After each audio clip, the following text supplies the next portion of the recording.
¿Recuerdas cuando dicen que la familia es el lugar más seguro del mundo?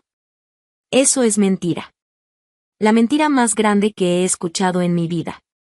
Porque fue dentro de mi propia casa, en mi cuarto de niña, con mis muñecas en el estante y dibujos en las paredes, donde mi hermano me hizo cosas que ni el mismo diablo se atrevería a hacer. Y mi papá, bueno, mi papá siempre pensó que el sol salía y se metía solo por ese muchacho. Aún hoy, a mis 73 años, puedo escuchar su voz ronca diciéndome: deja de inventar cosas, chamaca, siempre con tus cuentos. Como si la panza que crecía dentro de mí a los 14 años fuera producto de mi imaginación. Me llamo Jessica Randall, pero puedes decirme Miss Jessica. Nací en 1951, aquí en Oak Ridge, Tennessee. En una época en la que los niños no tenían voz, y mucho menos las niñas. Las niñas debían quedarse calladas, obedecer y dar las gracias.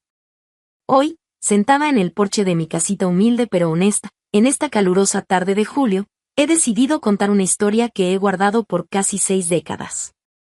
No es una historia bonita, te lo advierto. Es de esas que te revuelven el estómago, que te hacen querer taparte los oídos. Pero hay que contarla. Porque sé que hay muchas chicas allá afuera pasando por el mismo infierno que yo pasé, creyendo que están solas en el mundo. Si estás escuchándome ahora, dime en los comentarios de dónde eres. Quiero saber si mi historia está llegando lejos, si hay gente de todo Estados Unidos viendo esto. Y por favor, si puedes, dale like al video y suscríbete al canal.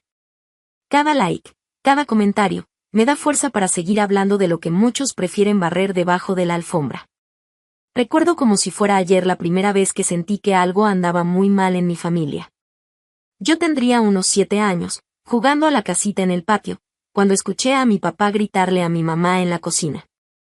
No era nada nuevo, él siempre gritaba. Pero esa vez fue distinto. Marta, deja de consentir a esa niña. Que aprenda que en esta casa mando yo. Yo y Tony. Tony, mi hermano mayor. 5 años más grande que yo, alto, moreno, con unos ojos verdes que nadie más en la familia tenía.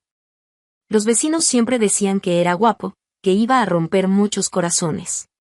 Pobres, si supieran que el primer corazón que destrozó fue el mío. Mi papá, John Randall, era de esos hombres nacidos en la época equivocada. Pensaba que las mujeres solo servían para obedecer, que los hombres no lloran, y que un hijo varón valía por 10 hijas. Trabajaba en la planta nuclear. Nunca supe exactamente en qué, pero siempre volvía a casa oliendo a whisky y cigarro. Cuando estaba de buen humor, me ignoraba. Y cuando estaba de mal humor, era mejor desaparecer. Mi mamá, Marta Randall, pobrecita. Era una santa. Chiquita, con su cabello siempre amarrado en un chongo apretado, las manos llenas de callos por lavar ropa ajena. Ella trataba, Dios sabe que trataba. Intentaba protegerme lo mejor que podía, pero contra mi padre no había mucho que hacer. Quédate calladita, mi niña, me susurraba cuando papá empezaba a gritar. Ya pasará, ya pasará. Vivíamos en una casita de 3 cuartos. La sala, que servía para todo, el cuarto de mis papás y un cuartito al fondo que compartíamos Tony y yo. Al principio, cuando era muy chiquita, nos llevábamos bien.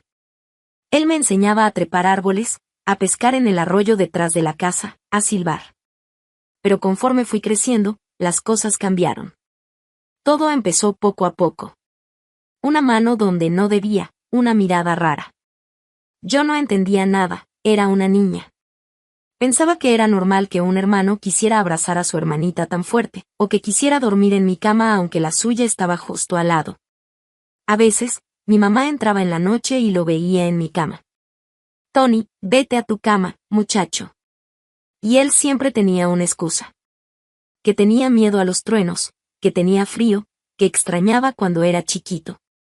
Mi papá, en cambio, se reía orgulloso. Mira que tanto se quieren esos dos. Así es como debe ser una familia unida. Y le daba una palmada en la espalda a Tony, lleno de orgullo. Porque para él, Tony era el hijo perfecto. Jugaba béisbol como él, tomaba como él, maldecía como él. Eran iguales. Padre e hijo, inseparables, socios en todo. Y yo era la carga. La niña que nació cuando ellos querían otro niño. La decepción con patas. Mi padre no lo ocultaba. Esta salió de chiripa, le decía a sus amigos señalándome. Pero ni modo, Dios así lo quiso. La primera vez que noté que algo de verdad estaba muy raro fue un domingo de Pascua. Yo tenía como 9 años, toda arregladita con un vestidito amarillo que mi mamá me había cosido con tanto cariño. Toda la familia estaba reunida, tíos, primos, la casa llena, el olor a comida, las risas, todo parecía normal. Todos decían que qué bonita me veía, que ya estaba creciendo, que pronto sería una señorita. Cosas típicas de familia, ¿no? Pero a Tony no le gustó. Lo vi en sus ojos. Esa mirada que se le llenó de enojo de repente, el modo en que apretó su vaso de refresco hasta que los nudillos se le pusieron blancos. Cuando todos se fueron al patio para prender la parrilla, él me jaló del brazo y me llevó a un rincón. «Te crees muy bonita, ¿verdad?», me dijo entre dientes. «No más quieres llamar la atención». Yo no entendía. ¿Atención de quién? Si ni hablaba, estaba en mi rincón, comiendo mi pastel. Pero él siguió. «Y eres mía, ¿oíste? Mía. No quiero verte mirando a nadie más». Mía. ¿Qué significaba eso? Los hermanos no poseen a sus hermanas. Pero ese día, justo en ese momento, algo cambió. Su mirada se volvió distinta, posesiva, peligrosa. Y aunque no entendía bien qué estaba pasando, sentí miedo. Un miedo frío que me subió por la espalda y me revolvió el estómago. Intenté hablar con mi mamá. «Mamá, Tony está raro conmigo», le dije mientras lavaba los trastes, con las manos llenas de espuma y esa cara cansada que siempre tenía. Se detuvo un segundo y me miró. Y lo vi. Vi que ella sabía. Que entendía perfectamente lo que yo le estaba diciendo. Pero también vi el miedo en sus ojos. El mismo miedo que yo sentía. «Estás imaginando cosas, mi amor», me dijo bajito. «Tu hermano te quiere, solo te cuida». Y siguió tallando los platos con más fuerza, como si pudiera borrar la verdad fregando más fuerte. Ahí fue cuando entendí algo horrible, estaba sola. Mi papá siempre del lado de Tony. Mi mamá, demasiado asustada para enfrentarlo. Y yo, atrapada en medio. Una niña de 9 años viviendo con un monstruo en el cuarto de al lado. Después todo se fue poniendo peor. Empezó a meterse al baño cuando yo me estaba bañando. «Se me olvidó la toalla», decía. Pero no se iba. Se quedaba ahí, mirándome. Yo me hacía chiquita en la esquina, tapándome con las manos, rogando que se fuera. «¿Qué te pasa? Soy tu hermano, no tienes por qué tener pena conmigo», me decía con esa voz baja que me helaba la sangre. Empecé a bañarme con la ropa puesta. De verdad. Entraba al baño vestida, cerraba con seguro, y solo me quitaba la ropa cuando ya estaba dentro de la regadera. Aún así, encontraba la manera de entrar. Tumbaba la puerta diciendo que tenía urgencia. Mi mamá se quejaba por la cerradura rota. Mi papá decía que era por mi torpeza. Pero las noches eran lo peor. Esperaba a que todos se durmieran y entraba a mi cuarto. Al principio solo se sentaba en la orilla de la cama, me acariciaba el cabello. «Y eres hermosa, ¿sabes? La más bonita de la familia», susurraba. Yo fingía dormir. Apretaba los ojos, rezando bajito para que se fuera. A veces funcionaba. A veces no. Cuando cumplí 11, todo se salió de control. Fue justo el día de mi cumpleaños. Mi mamá me hizo un pastelito sencillo, de pan de elote con mermelada de fresa. Solo los 4, sin fiesta, sin amigos. Mi papá me dio una muñeca vieja, de esas usadas. «Ya estás muy grande para estas tonterías», me dijo, «pero ten, pa, que no digas». Tony me regaló un collar de plástico barato, de esos que venden en las tienditas, pero lo hizo como si fuera algo especial. «Para mi hermanita hermosa», dijo con una sonrisa falsa. Y me abrazó. Un abrazo que duró demasiado. Demasiado apretado. Sentí su mano bajar por mi espalda y detenerse donde no debía. Miré a mi mamá con desesperación. Y ella bajó la mirada. Esa noche, él volvió a mi cuarto. Pero esta vez fue distinto. Esta vez, no solo me miró. Ya eres una señorita, me susurró al oído. Es hora de que aprendas algunas cosas. Empecé a temblar tan fuerte que hasta la cama se movía. Intenté gritar, pero me tapó la boca con la mano. Y cállate, dijo con esa voz baja y fría. Si gritas, le voy a decir a papá que andas de coqueta con Mike, el del súper. ¿Tú sabes lo que te haría? Y sí, claro que lo sabía. Yo lo había visto golpear a mi mamá por cosas mucho más pequeñas. Una vez, solo por sonreírle al señor del gas, la tuvo una semana entera con moretones. Así que imaginé lo que me haría si creyera que yo andaba ofreciendo como él decía. Y me quedé callada. Mordí la almohada y me quedé callada, mientras mi hermano me hacía cosas que, hasta hoy, me cuesta decir en voz alta. Dolía. Dolía tanto que pensé que me iba a morir. Pero el dolor físico no era nada comparado con el otro. El del alma. El de saber que eso estaba pasando, y que nadie iba a ayudarme. Al día siguiente, apenas podía caminar. Mi mamá lo notó, por supuesto. ¿Qué tienes, Jessica? ¿Por qué caminas así? Le mentí. Le dije que me había caído. No preguntó más, pero cuando Tony no estaba, me puso un poco de pomada en las heridas. Sus manos temblaban, las lágrimas le caían en silencio, pero no dijo nada. Nunca decía nada. Desde esa noche, se volvió rutina. 2, 3 veces por semana. A veces más. Esperaba a que todos durmieran y entraba. Aprendí a desconectarme. A salirme de mi propio cuerpo. Es increíble cómo la mente puede escapar cuando ya no puede más. Imaginaba que volaba, que era un pajarito libre, muy lejos, flotando en el cielo. En cualquier lugar, menos en esa cama. Mientras tanto, mi papá seguía creyendo que Tony era lo máximo. Salían juntos al bar, regresaban borrachos, cantando. «Que este sí es mi hijo», gritaba mi padre para que todo el vecindario lo oyera. «Un verdadero hombre». No como esa niña aburrida, la Jessica. Yo me estaba apagando. Dejé de comer bien, dejé de hablar. En la escuela, las maestras me preguntaban si todo estaba bien en casa. Yo solo asentía. Sí, todo bien. ¿Qué iba a decir? ¿Quién me iba a creer? Tony era el favorito de todos. Guapo, educado, servicial. Ayudaba a las señoras con las bolsas del mandado, jugaba con los niños del barrio. El hijo perfecto. Nadie imaginaba el monstruo que era cuando las puertas se cerraban. Hubo un día que casi lo dije todo. Fue con la señora Johnson, la vecina. Era diferente a las demás.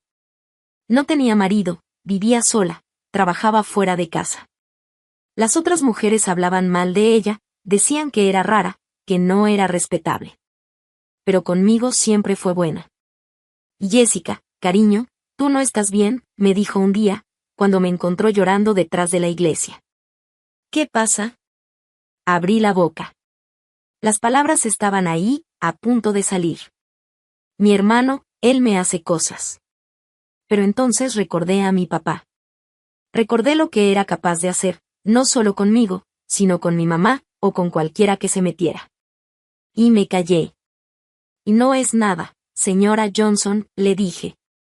Estoy triste porque me peleé con una amiga. Ella no me creyó. Lo vi en sus ojos. Pero no insistió. Años después, cuando todo ya había pasado, vino a buscarme. O lo sabía, Jessica. Lo supe, y no hice nada. Perdóname. Y claro que la perdoné. ¿Qué podía haber hecho?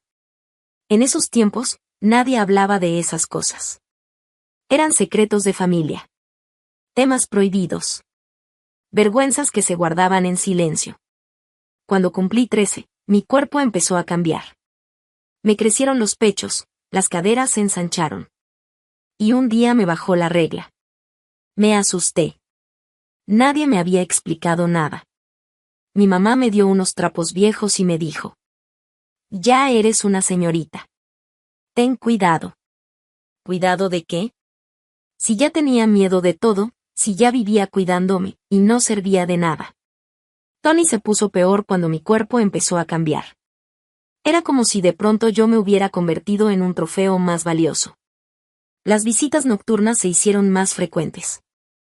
A veces ni siquiera esperaba a que todos se durmieran. Me acorralaba en el baño, en la despensa, en cualquier rincón oscuro de la casa. Te estás poniendo bonita, me decía. En cualquier momento los muchachos van a empezar a rondarte. Pero recuerda, eres mía. Mía. Yo ya no era una persona, era una cosa. Su propiedad privada, marcada y registrada. Y lo peor era que todos parecían estar de acuerdo. Mi papá siempre decía: Tony será quien decida con quién se casa tu hermana. Él conoce a los muchachos del pueblo, sabe quién es decente. Si tan solo supiera que el único hombre que me había tocado era su propio hijo. La gota que derramó el vaso fue una tarde de diciembre. Un calor insoportable, de esos que ponen a todos de mal humor. Mi papá se había ido a trabajar. Mi mamá estaba en el río lavando ropa. Y yo, me quedé sola en la casa. Sola con él. Ven acá, Jessica, me dijo Tony. Hay que aprovechar que no hay nadie. Intenté correr, pero fue más rápido. Me agarró del cabello, me jaló hasta el cuarto. Esa vez me defendí.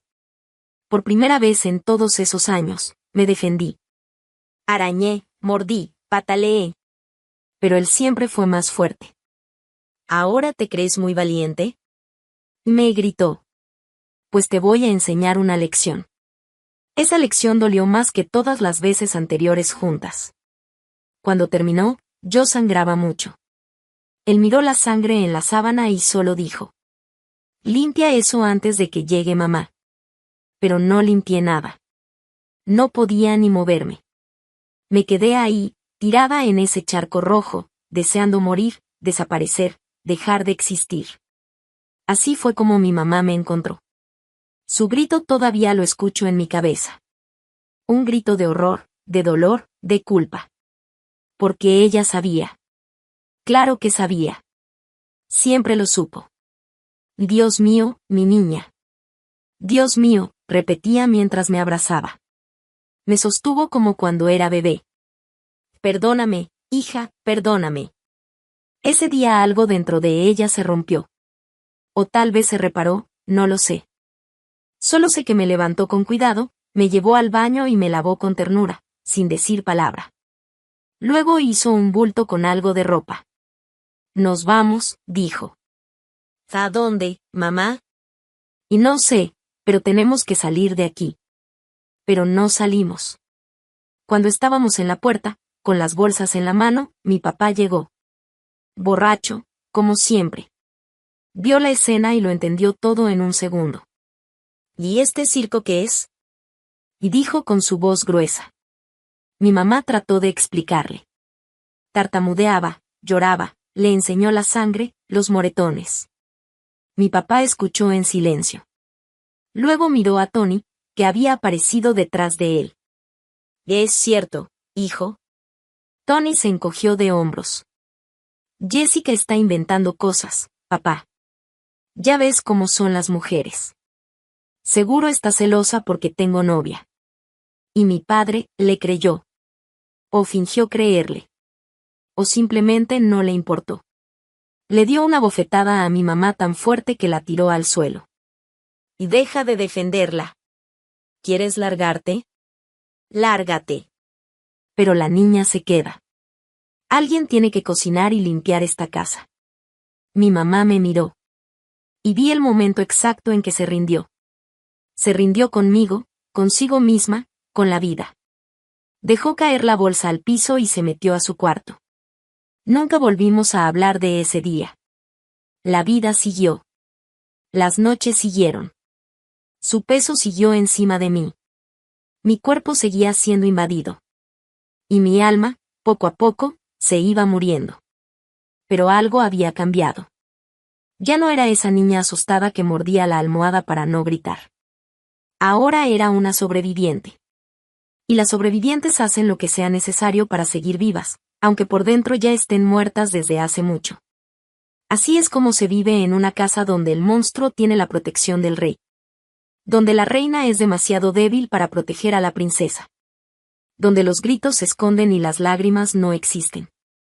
Ahí es donde una niña aprende que familia también puede significar infierno. Y lo peor, todavía no llegaba.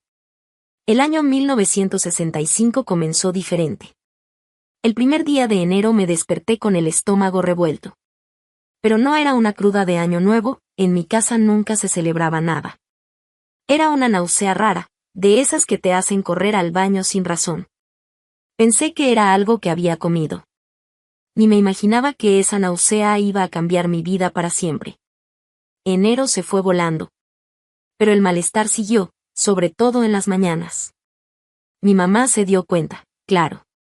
Las mamás siempre notan todo, incluso cuando fingen no ver. ¿Comiste algo echado a perder, niña?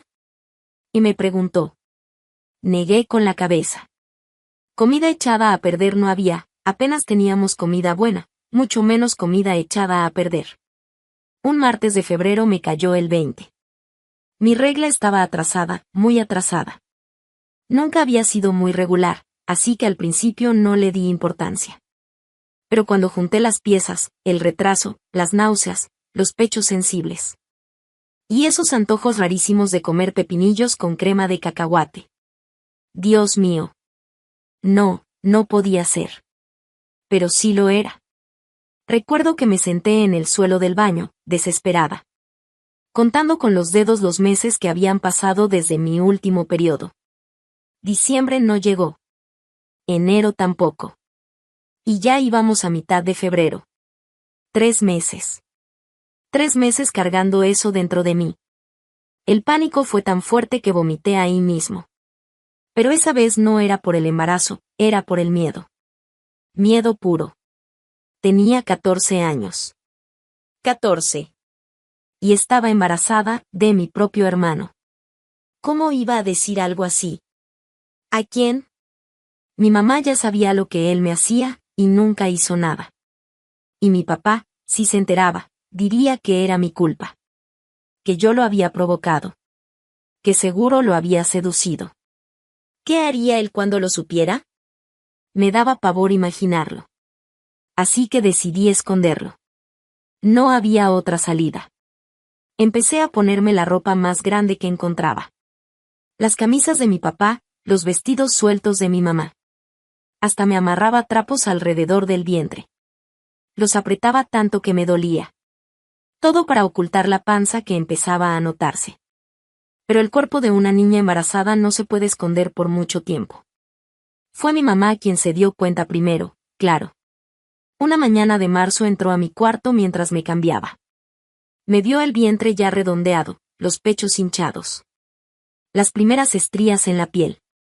Su cara se puso pálida, como si hubiera visto un fantasma. Jessica, hija, tú estás. Y ahí fue cuando rompí en llanto. Era la primera vez, en muchos meses, que lloraba de verdad. No ese llanto silencioso que había aprendido a hacer para no molestar a nadie. No, esa vez lloré con todo el cuerpo, con el alma. Lloré tanto que sentía que me faltaba el aire. Mamá, yo no quería esto, te lo juro, no quería, él siempre, no pude ni terminar la frase. Ella me abrazó fuerte, como no lo hacía desde que era niña. Y ahí nos quedamos, las dos, tiradas en el suelo frío del cuarto, llorando juntas. 2 mujeres rotas por la misma desgracia. Después de un rato, con la voz temblando, dijo. Tenemos que decirle a tu papá. Sentí que la sangre se me helaba en las venas. Y no, mamá. Por el amor de Dios, no. Él me va a matar. ¿Y qué quieres que haga, Jessica? Me contestó casi en un susurro. Pronto ya no se va a poder ocultar. Y tenía razón. Con 4 meses de embarazo ya era difícil disimularlo. Con 5, sería imposible. Pero el miedo era más grande que la razón. Esperemos tantito más, mamá, Solo un poco más, por favor. Ella asintió, pobrecita. También le tenía pavor a mi papá. Aún así, empezó a cuidarme en secreto. Guardaba comida para mí, me hacía tés con hierbas para calmar las náuseas. Me untaba aceite en la panza para evitar las estrías. Y Tony, él seguía viniendo a mi cuarto. Parece irreal decirlo, pero ni siquiera se daba cuenta de nada. Los hombres pueden ser tan ciegos cuando les conviene. Hacía lo que hacía y se iba. Sin notar que mi cuerpo cambiaba. Sin ver que mis quejidos no eran de placer, nunca lo fueron. Sino de dolor, porque cada vez todo dolía más con el bebé creciendo dentro de mí. Llegó abril. Y con él, mi desesperación. La panza ya no podía ocultarse del todo. Empecé a usar un rebozo todo el tiempo. Aunque el calor en Tennessee era insoportable. En la escuela, inventé que tenía un problema en la espalda. Que por eso caminaba encorvada. Los maestros me creyeron, o fingieron creerme. Pero en la casa ya no se podía ocultar más. Y fue una noche de mayo cuando todo se vino abajo. Mi papá llegó más borracho de lo normal. Peleó con mi mamá porque la cena estaba fría. Rompió 2 platos, pateó al perro. Tony trató de calmarlo, pero ni el hijo favorito pudo con él esa vez. ¿Dónde está esa Jessica?, gritó. Yo estaba escondida en mi cuarto, rezando para que se olvidara de mí. Pero esa noche no tuve suerte. Pateó la puerta y la tumbó. Me vio acurrucada en una esquina. Tratando de cubrirme la panza con el rebozo. Dio 2 pasos hacia mí y se detuvo. Sus ojos bajaron de mi cara a mi vientre. De mi vientre a mi cara, otra vez hacia abajo. Y quítate ese trapo, dijo con una voz que me heló la sangre. Te dije que te lo quites. Con las manos temblando, obedecí. Me quedé parada frente a él. Con el vestido delgadito marcando claramente mi panza de 5 meses. El silencio que siguió fue peor que cualquier grito. Su cara se puso roja, luego morada. Los ojos le salían casi de las órbitas. Cuando habló, su voz era baja, ronca, peligrosa. ¿Quién es? Abrí la boca, pero no me salió sonido. Te estoy preguntando de quién es ese hijo. Dion, cálmate, intervino mi madre. Ni siquiera la miró. Le dio una bofetada tan fuerte que cayó al suelo. ¡Cállate!, le gritó. Volvió a mirarme. Siempre supe que no servías para nada. ¿Quién fue? ¿El del súper? ¿El ayudante del carnicero? ¿Cuántos fueron, Sus palabras dolieron más que cualquier golpe. 14 años. Embarazada de mi propio hermano. Y aún así, eso era lo que mi padre veía en mí. Papá, no le digas papá, no me digas papá. Escupió las palabras lleno de odio.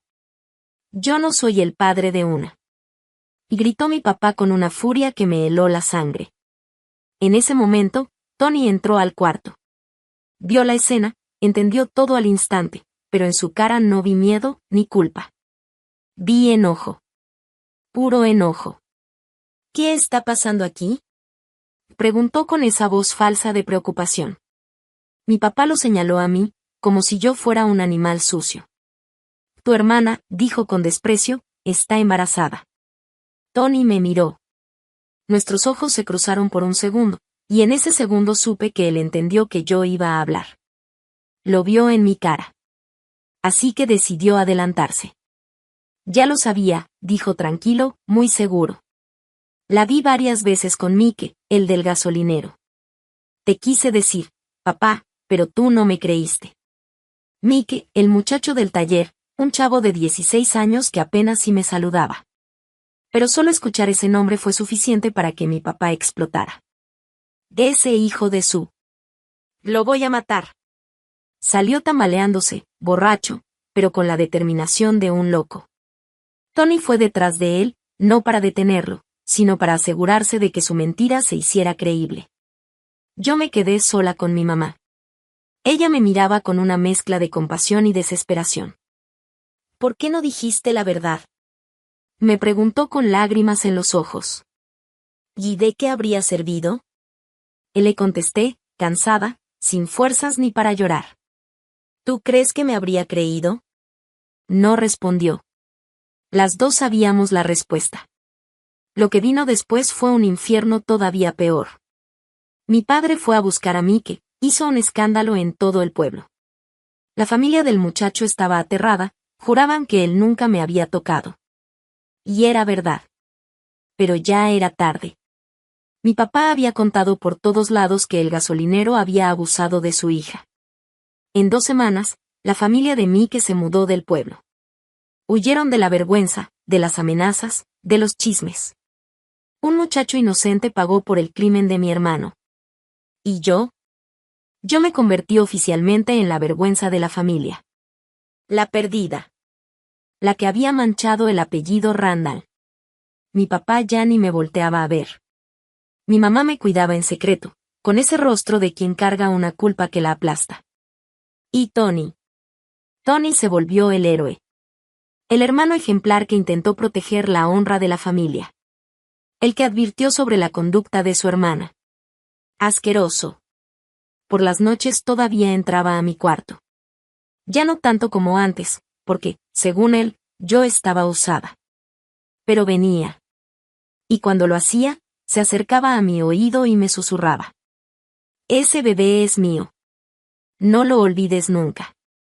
Junio pasó despacio. Julio fue peor. Mi panza crecía, el bebé se movía, y yo me apagaba por dentro. Dejé de ir a la escuela. Mi papá lo prohibió. No quiero que me sigas avergonzando, dijo.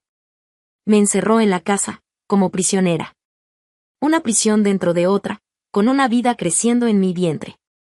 La única vez que me dejaban salir era para ir a misa. Mi papá insistía en eso. Decía que todos debían ver mi pecado, mi vergüenza. Las señoras de la iglesia murmuraban, me señalaban con los ojos. Movía la cabeza como si yo fuera una basura. Yo me sentaba en la última banca, con el rebozo cubriéndome la panza enorme. Y rezaba. No pedía perdón, ¿perdón de qué? Solo pedía fuerza. Una salida. Un milagro. En agosto, con 8 meses de embarazo, apenas podía caminar. Los pies hinchados, la espalda destrozada. El bebé pesando como si fuera de plomo. Mi mamá, que ayudaba a traer niños al mundo cuando no estaba lavando ropa o aguantando los golpes de mi padre. Me enseñó lo básico. Cómo respirar. Cómo soportar el dolor. Va a ser difícil, me dijo una noche, con los ojos rojos del cansancio. Muy difícil. Y eres muy chiquita, muy niña, pero aguantarás, me decía mi mamá como si pudiera cargar conmigo el dolor del parto, como si pudiera llevar ese peso que era dar a luz a un hijo que también era mi sobrino. Fue en una madrugada de septiembre cuando empezaron los dolores. Me desperté con un pinchazo en la espalda, luego otro en la panza, y sentí líquido correr por mis piernas, se me había roto la fuente. Llamé a mi mamá en voz baja. Ella vino corriendo y supo al instante que era hoy. Las horas siguientes fueron un borrón de dolor. Mordía un trapo para no gritar y no despertar a los hombres de la casa. Mi mamá hervía agua, preparaba trapos limpios, me daba palabras de aliento. Fuerza, mi amor, respira así, ya casi. Pero no fue casi. El bebé venía de nalgas y no cambiaba de posición. Mi mamá sudaba tanto como yo, sus manos expertas intentando acomodarlo. Santa María, ayuda a mi hija, rezaba entre cada intento. Fueron 16 horas de parto. 16 que parecieron 16 años. Cuando al fin decidió nacer, ya no tenía fuerzas para empujar. Una más, Jessica, una sola, me dijo mi mamá. Con la última oleada de dolor, nació. Un niño pequeño, perfecto. Pelo oscuro, piel clarita. Cuando abrió los ojos, eran verdes. Verdes, como los de Tony. Mi mamá cortó el cordón, lo limpió y lo envolvió en una manta. Lo puso sobre mi pecho y sentí algo que no esperaba, amor. Puro, devastador, absoluto. Ese pequeñito no tenía culpa de nada. Era inocente y merecía toda la protección del mundo. ¿Cómo lo vas a llamar? preguntó mi mamá. Antes de que alcanzara a responder, se abrió la puerta. Entraron mi papá y Tony detrás. Vieron al bebé, me vieron a mí, hecha polvo en la cama. «¿Es niño?», dijo mi papá con una sombra de orgullo que pasó rápido. «No importa, un hijo es un hijo», añadió. Tony se acercó, miró al bebé, vio los ojos verdes, la mandíbula que prometía ser cuadrada como la suya, y sonrió. «Está guapo», dijo. Por un momento breve creí ver remordimiento en sus ojos. Pero no fue remordimiento, fue posesión, un orgullo retorcido. Ese bebé era la prueba viva de su poder sobre mí. Se llamará Charles, decidió mi padre. Un nombre de hombre. Tal vez no salga a su madre, murmuró. Y así tuvo nombre, Charles Randall. No hubo padre en el registro, oficialmente nadie supo quién era. Mickey ya se había ido del pueblo meses atrás, así que no podían poner su nombre. Los días que siguieron la casa se volvió una cosa rara. Mi papá fingía que el bebé no existía. Mi mamá nos cuidaba en lo que podía, en secreto. Y Tony rondaba. Observaba al niño mamar, cambiar pañales, dormir. A veces intentaba cargarlo, yo no lo permitía. Todo mi cuerpo se tensaba cuando se acercaba. «También es mi hijo», me susurró una vez, cuando estábamos a solas. «Ah, no», contesté con toda la fuerza que pude. «Es mío. Solo mío». Pero no era verdad. En esa casa nada era solo mío, ni mi cuerpo, ni mi hijo, ni mi vida. La leche me tardó en subir y Charles lloraba de hambre. Mi mamá hacía tés, masajes, pero parecía que mi cuerpo se negaba a alimentar a ese niño que venía de tanto dolor. Nos salvó la señora Johnson, la vecina. Apareció con una lata de fórmula, decía que era sobrante de sus nietos, aunque en realidad la había comprado. La presentó de tal forma que mi papá no pudo negarse sin quedar peor. «Acéptalo, John, es por el niño. Él no tiene la culpa», le dijo. Gracias a eso Charles sobrevivió sus primeros meses. Fórmula donada por la vecina, ropa que aparecía misteriosamente en la puerta, una cobija aquí, un chupón allá. El pueblo ya sabía, algunos, pocos, trataban de ayudar como podían. Pero en casa todo empeoró. Mi papá bebía más, pegaba más. Mi mamá se apagaba. Tony ya empezaba a hacer planes. «Cuando el niño crezca será como yo», decía. «Le enseñaré todo. Será mi compañero, mi sangre». Esas palabras me llenaban de terror más que cualquier golpe o humillación. Mi propio hijo, convertido por su mano en otra versión de ese monstruo.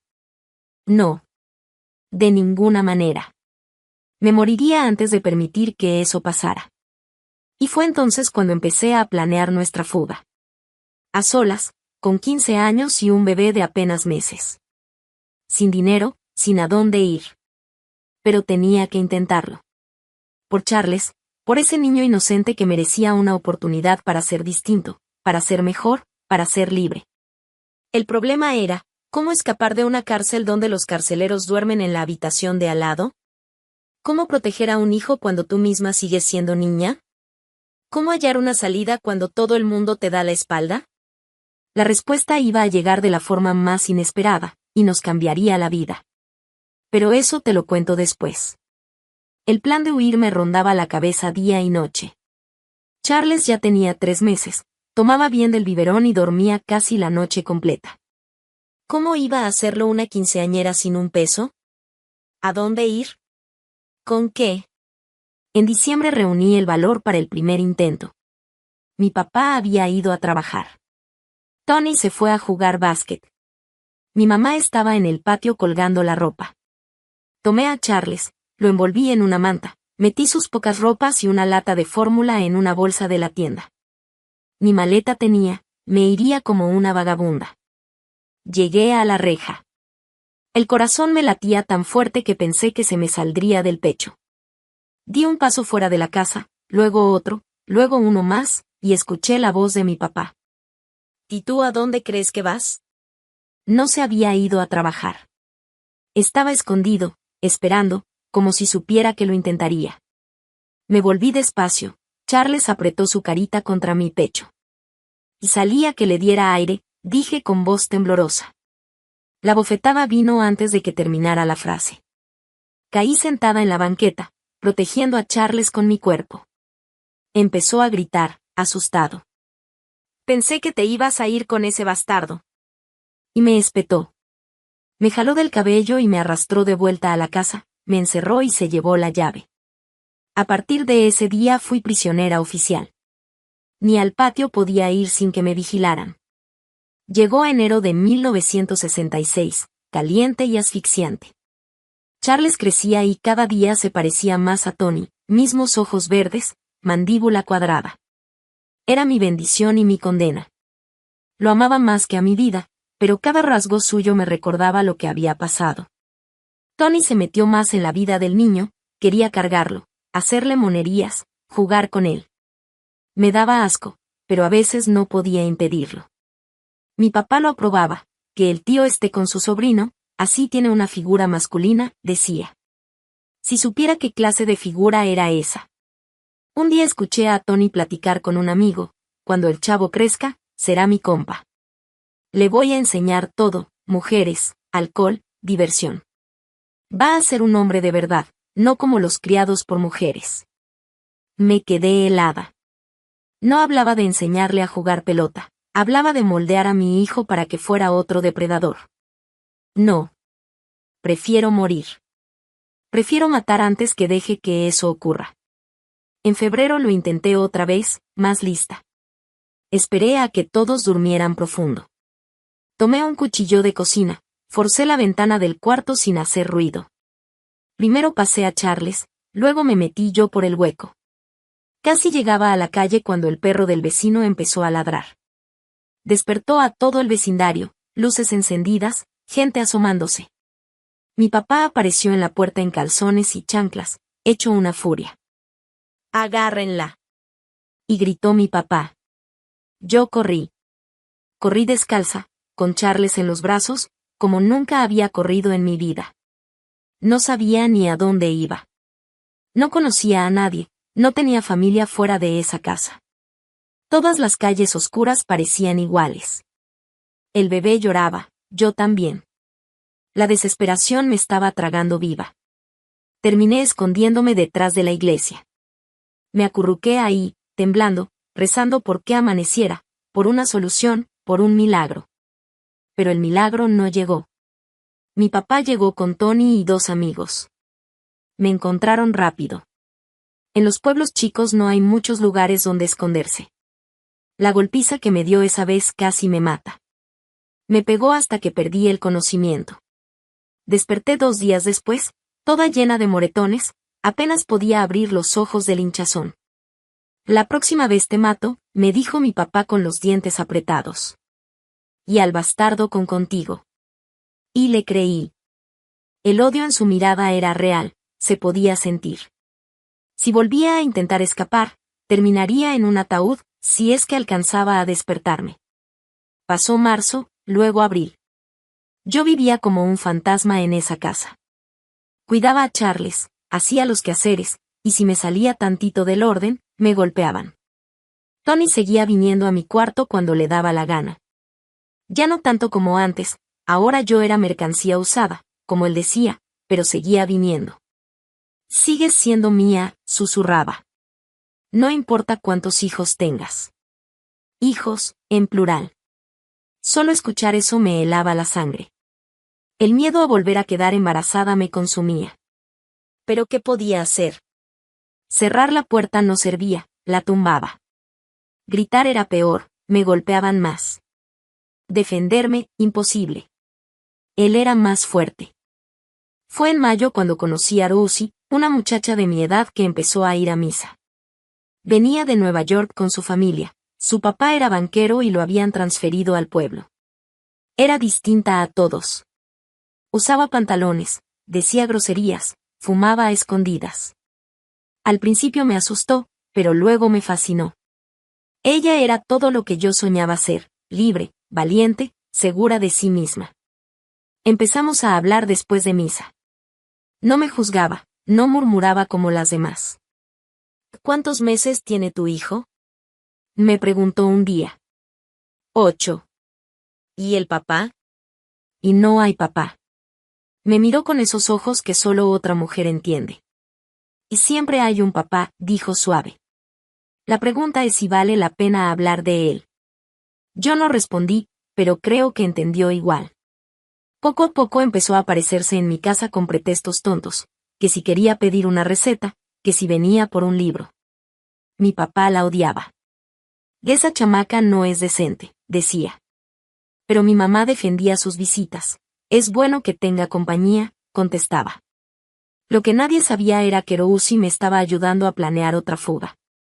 Tenía contactos en Nueva York, casas seguras para mujeres como yo, lugares donde aceptaban a madres solteras y nadie hacía preguntas. Pero necesitas dinero para el boleto, me explicó, y algo para sobrevivir mientras encuentras trabajo. Dinero. Siempre el maldito dinero. ¿De dónde iba a sacar dinero una muchacha encerrada todo el día? La respuesta vino de donde menos lo esperaba. Llegó junio, con los preparativos del desfile del 4 de julio. Fuegos artificiales, música, parrilladas. Mi papá decidió que la familia participaría. Las apariencias, siempre las apariencias. Me obligó a ponerme un vestido de cuadros, una cinta en el cabello. Charles iba en mis brazos con un trajecito patriótico.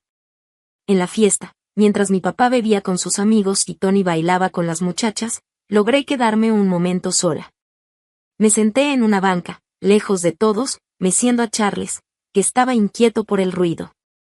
Y fue ahí cuando se me acercó la esposa del alcalde, la señora Laura Wilson. Rica, elegante, y sin hijos. Todos sabían que sufría mucho por no poder tenerlos. ¿Puedo cargarlo un ratito? Me preguntó, viendo a Charles con esa mirada de quien se muere de ganas de abrazar a un bebé. La verdad, no supe qué decir, pero asentí.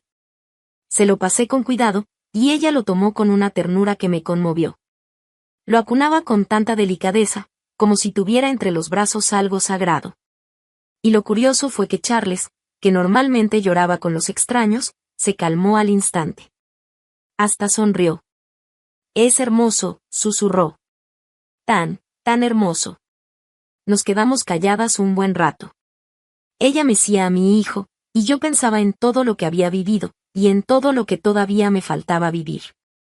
De pronto, habló con una voz suave, llena de compasión. Y debe ser muy difícil, tan joven y sola. Si lo es, le contesté. Ya no tenía fuerzas para fingir. Si algún día necesitas ayuda, lo que sea, dijo, y me miró directo a los ojos.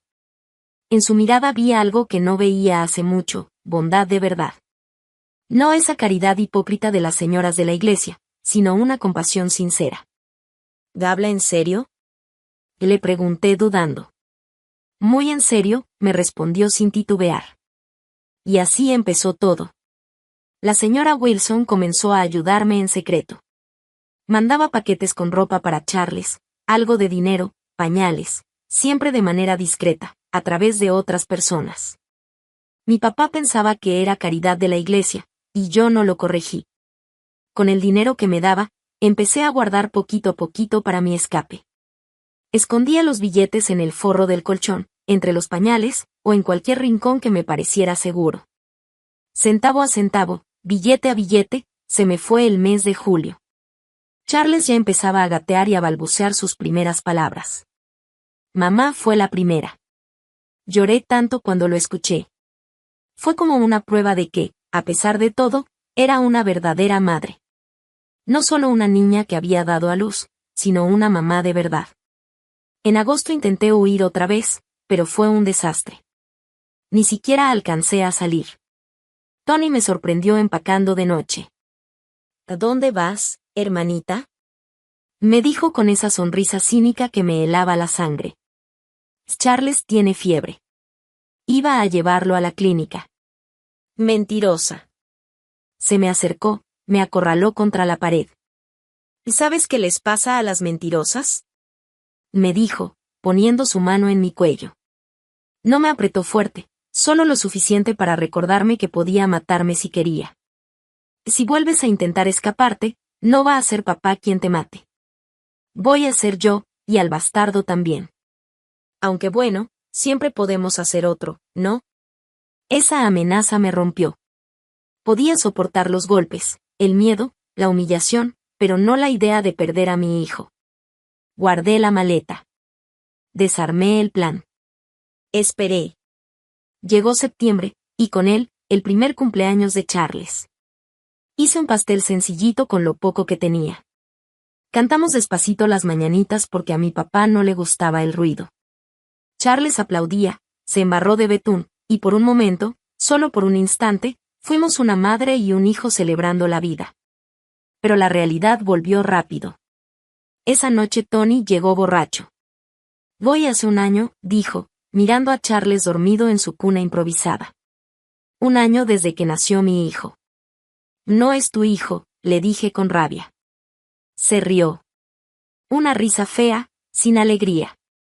Ah, no. Míralo bien. Los ojos, la mandíbula, es igualito a mí. Salte de mi cuarto.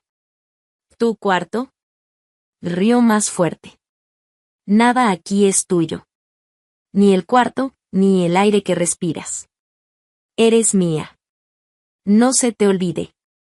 Me jaló. Luché, pero estaba borracho y fuerte. Me empujó, me tocó, me quiso forzar otra vez. Charles se despertó llorando.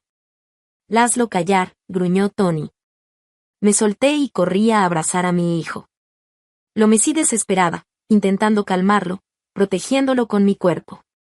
Sentí a Tony acercarse por detrás, tambaleándose.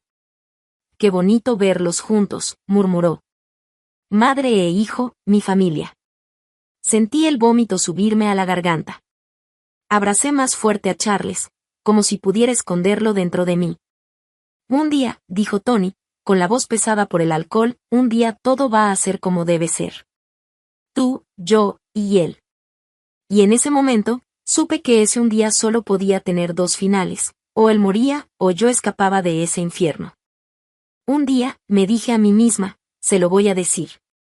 Le voy a contar quién es su verdadero padre. Y entonces los tres seremos una familia de verdad. Pero esas palabras, fueron la gota que derramó el vaso. Ahí mismo, con mi hijo en los brazos y ese monstruo respirándome en la nuca, tomé una decisión. Iba a huir. Aunque me costara la vida. Iba a sacar a Charles de ese infierno. Lo iba a salvar. Lo que no sabía era que la oportunidad estaba más cerca de lo que imaginaba, y que llegaría de la forma más trágica posible. Octubre empezó distinto. Mi papá andaba raro. Más callado, tomando menos. Al principio pensé que era mi imaginación, pero mi mamá también lo notó. Dion anda extraño, comentó un día, mientras lavaba los trastes. No tiene hambre, ni ganas de nada. Y era cierto. Ese hombre que siempre había sido como un toro, fuerte, violento, parecía apagarse poco a poco. Tenía la piel amarillenta, los ojos hundidos, pero en mi casa, preocuparse era cosa de débiles. Nadie decía nada. Hasta que una mañana, todo cambió. Me despertaron unos gritos que venían del cuarto de mis papás. Corrí con Charles en brazos. Mi papá estaba tirado en el piso, convulsionando, con espuma saliéndole de la boca. Mi mamá lloraba, de rodillas, tratando de sostenerlo. «Llama a alguien», gritó. Tony entró corriendo, pálido. Por primera vez en mi vida, le vi miedo de verdad en los ojos. Corrió a buscar al farmacéutico, lo más parecido a un doctor que había en el pueblo.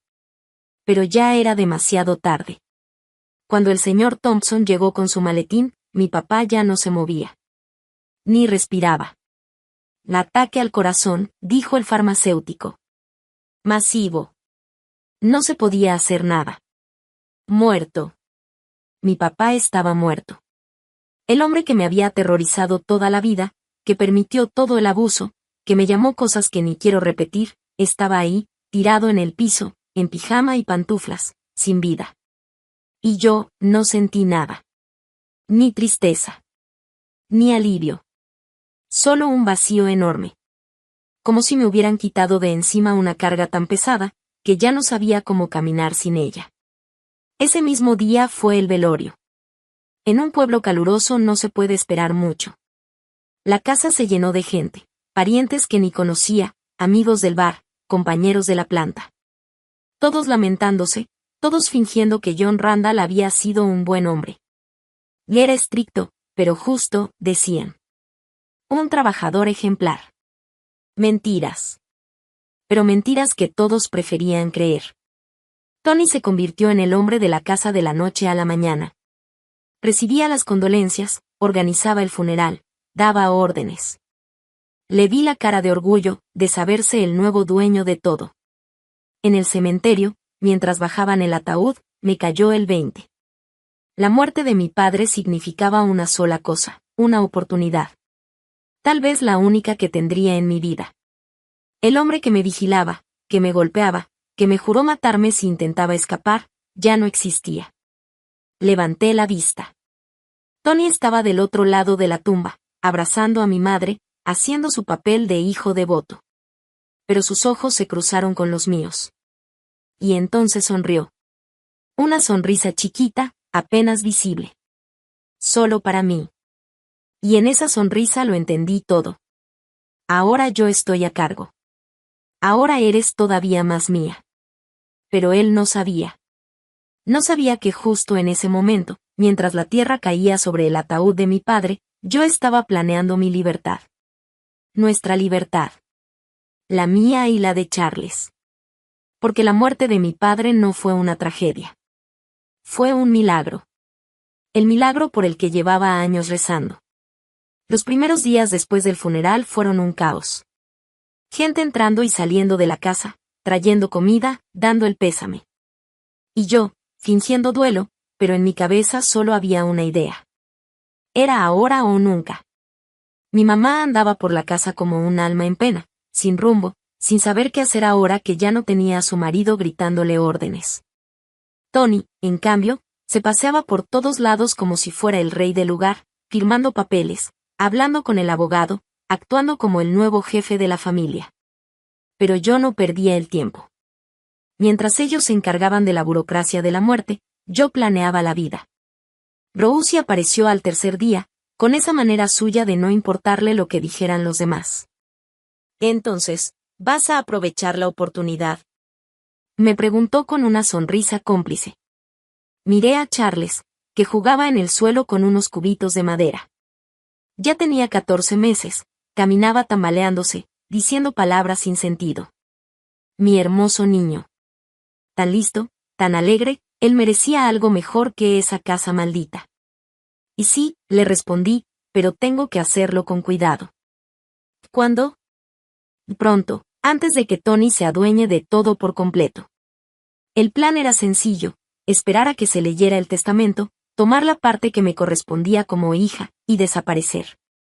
Rosie ya había hablado con una prima en Nueva York que rentaba cuartos a mujeres jóvenes. No era lo ideal, pero era un comienzo. El problema empezó el día que el abogado leyó el testamento. Sí, mi padre tenía uno, y adivina qué, le dejó todo a su hijo varón. Todo. La casa, el terreno, los ahorros. A mi mamá y a mí solo nos dejó el derecho de vivir ahí mientras Tony lo permitiera. Eso no es justo. Se atrevió a decir mi madre por primera vez en años. El abogado solo se encogió de hombros. La ley lo permite. Su esposo podía disponer de sus bienes como quisiera. Yo vi la sonrisa de triunfo en la cara de Tony. Ahora era oficial, él era el dueño de todo, y de todos. De mi madre. De mí. Esa noche, acostada junto a Charles, sentí la desesperación ahogarme. Sin dinero, ¿cómo iba a escapar?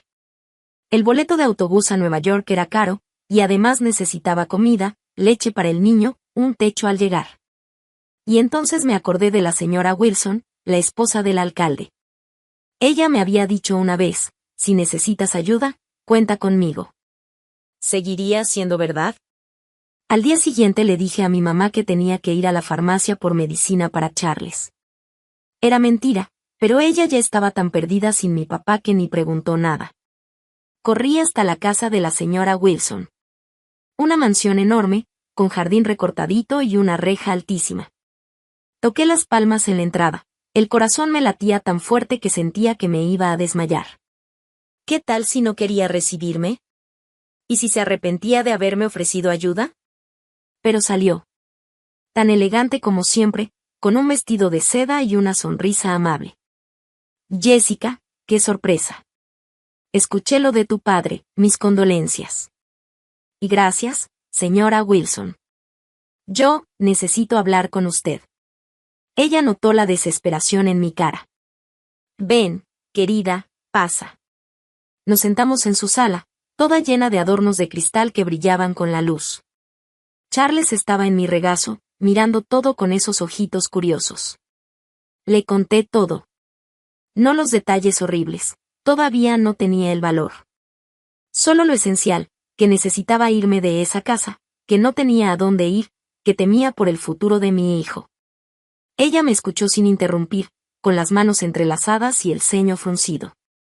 Cuando terminé, suspiró profundamente. Lo sospechaba, dijo al fin. En un pueblo pequeño, una siempre se entera de cosas, pero nunca tuve pruebas, ni supe cómo ayudarte. Ahora sí puede, le rogué. Solo necesito dinero para el boleto, para empezar de nuevo. Ella se quedó pensativa, mirando a Charles, que jugaba con los pliegues de su vestido. Y en ese silencio, supe que algo estaba por cambiar. Después de un silencio que se sintió eterno, ella por fin habló, con esa voz tranquila pero firme que tenía cuando tomaba decisiones importantes. Puedo hacer algo mejor que eso, dijo, pensativa. Tengo una amiga en Washington, D.C., dueña de una casa de huéspedes familiar. Necesita ayuda en la cocina. Te ofrece comida, techo y un trabajo honesto. No es mucho, pero es un lugar seguro. Washington, D.C., la capital del país. Tan lejos de Oak Ridge que Tony jamás podría encontrarme. Mi corazón empezó a latir con fuerza, lleno de una esperanza que no sentía desde hacía años. Acepto, dije casi sin pensar. Acepto lo que sea. Llamaré hoy mismo, me respondió con una sonrisa suave. Y el boleto, considéralo un regalo. Sentí las lágrimas llenarme los ojos. Llorar de gratitud, de alivio, de miedo. Todo al mismo tiempo. Pero la señora Wilson todavía no terminaba. Hay una condición, Jessica. Te vas, y no vuelves. No escribas, no llames, no mandes noticias. Corta todo contacto. Es por tu seguridad, y por la mía. Mi esposo no puede saber que te ayudé. ¿Entiendes? Claro que entendía. El alcalde jamás permitiría que su esposa ayudara a la chica caída del pueblo a escapar. Sería un escándalo. Lo prometo, dije con la voz temblando. Nadie sabrá nada. Esa tarde salí de su casa con el corazón liviano por primera vez en años. Tenía un plan. Tenía ayuda. Tenía esperanza. Solo necesitaba moverme rápido, antes de que Tony sospechara algo. Los días siguientes fueron de preparación silenciosa y cuidadosa. Separé solo lo esencial, ropa para Charles, documentos, el poco dinero que había escondido. Todo cabía en una sola maleta. Mi vida entera resumida en una bolsa. Rosie me ayudó en todo lo que pudo. Averiguó los horarios del autobús, la mejor ruta, los lugares donde podía hacer paradas seguras.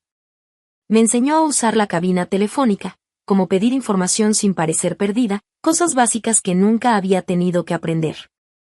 En las ciudades grandes es distinto, me decía. Tienes que ser lista, no confiar en cualquiera. La fecha marcada llegó, 3 de noviembre de 1966. El autobús salía a las 4 de la mañana. La señora Wilson había mandado el dinero del boleto con Rosie, junto con una carta de recomendación para su amiga en Washington. Esa noche casi no dormí. Me quedé mirando a mi pequeño Charles, tratando de grabar cada detalle en mi mente, su cabello castaño claro, su naricita respingada, sus manitas gorditas. Mi hijo, mi tesoro. El que iba a conocer un mundo más grande que esas paredes malditas. A las 3 de la madrugada me levanté despacio.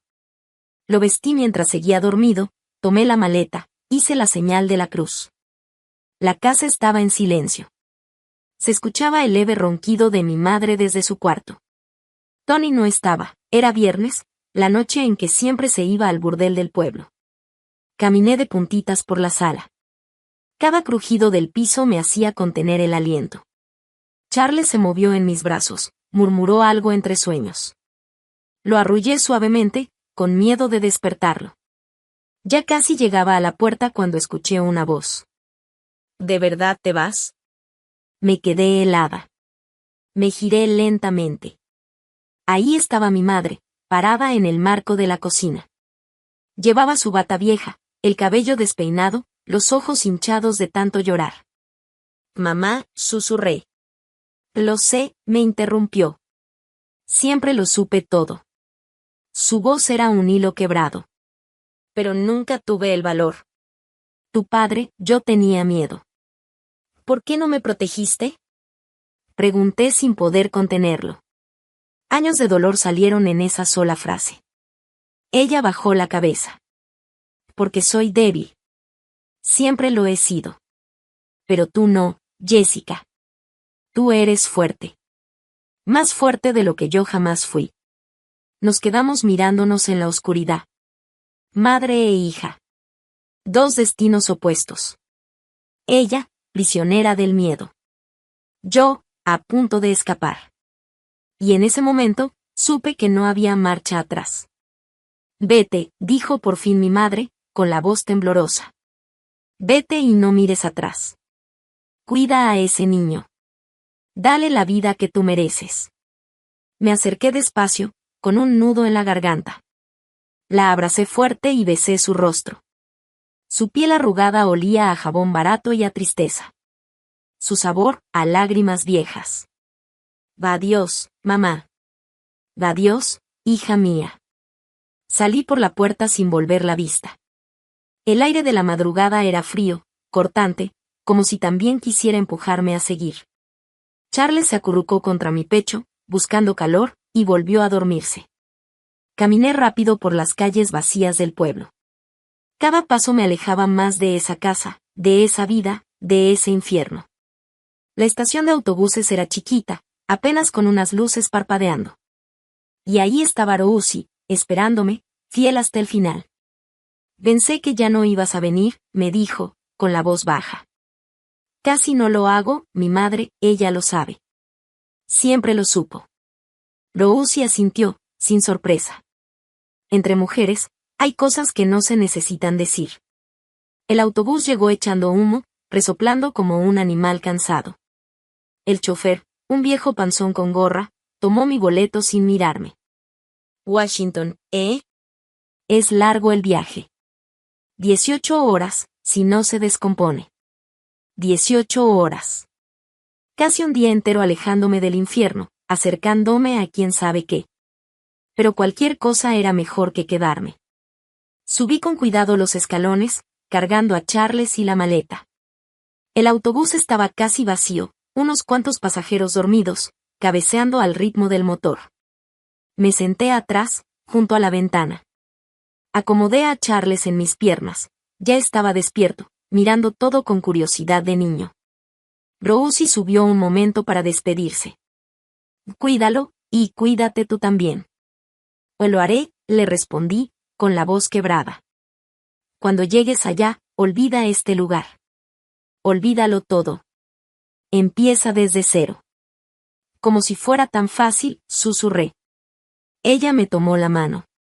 Y no es fácil, pero es necesario. Te mereces ser feliz, Jessica. Los dos se lo merecen. El chofer tocó el claxon. Vámonos. Tengo un horario que cumplir. Rousi bajó corriendo. Desde la acera me hizo señas con la mano mientras el autobús arrancaba. Yo también la saludé, con los ojos ardiendo, conteniendo las lágrimas. El motor rugió, y poco a poco las casitas conocidas quedaron atrás. Pasamos frente a la iglesia donde tanto sufrí en silencio, el cementerio donde mi padre se pudría, la plaza donde nunca jugué. Oak quedó atrás, borrándose en la oscuridad, convirtiéndose en recuerdo, en pasado. Charles señalaba la ventana, maravillado por las luces que pasaban rápido. Mira, mamá, mira. Y sí, hijo, le dije con una sonrisa débil. Nos vamos lejos, muy lejos. Él aplaudió contento, feliz por la aventura, sin saber que estábamos huyendo del infierno. No tenía idea del monstruo que dormía en esa casa y que, en unas horas, despertaría para descubrir que su presa había escapado. Pude imaginar el rostro de Tony al ver la habitación vacía, su furia, su odio. Pero también su alivio. Ya no tendría que compartir la herencia ni mantener al bastardo de su hermana. Sí, estaría furioso al principio, pero después encontraría a otra víctima. Hombres como él siempre lo hacen. El pueblo estaba lleno de muchachas indefensas, de papás que se hacían los ciegos y de mamás demasiado débiles para defender a nadie. Pero yo, ya no era una de ellas.